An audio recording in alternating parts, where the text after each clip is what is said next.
Now, on to Charles, and there's this great footage of Charles as an 18-year-old. I like to think of it more as a family rather than a firm. I think my family is very special people.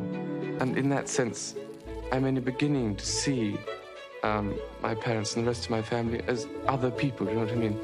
Esther, do you think those sentiments would remain in Charles? And if so, do you think that that will impact the way he guides the royal family going forward?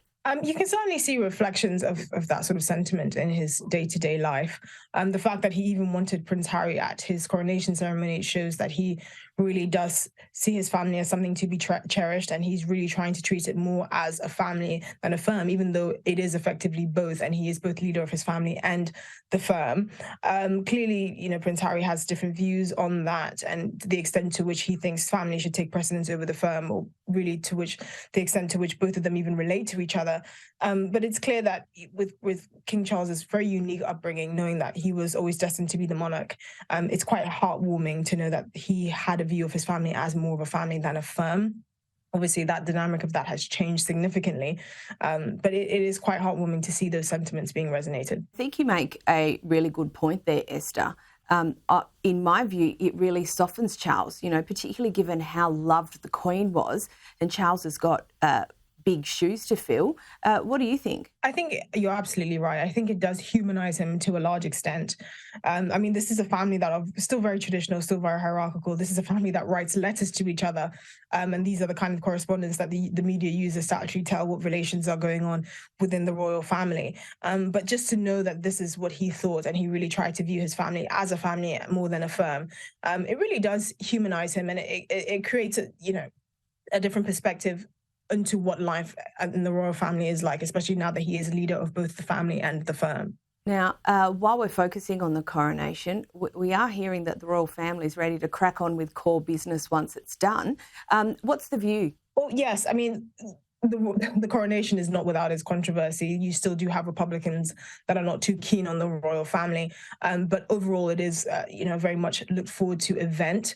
But the reality is they have to get on with business. They have a lot of engagements to do this year, particularly because their workload has really increased substantially with the exit of the Sussexes. I don't think most people understand that the Queen was very keen to have the Sussexes play a significant role in representing her and the family in the future, just because of kind of, the positive benefit they would have from having the first biracial woman in the royal family, and Harry, who was at the time one of the most popular members of the royal family.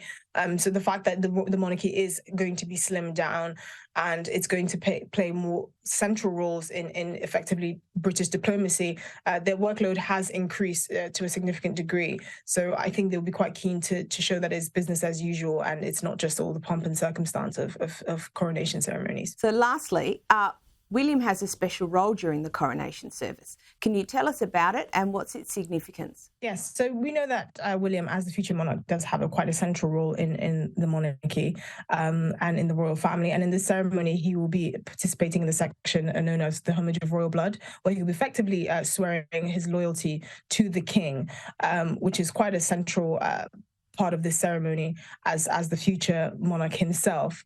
And look, it has been clear that William was going to always take a central part of this ceremony, as well as his son, who will also be the future monarch and who is second in line to the throne.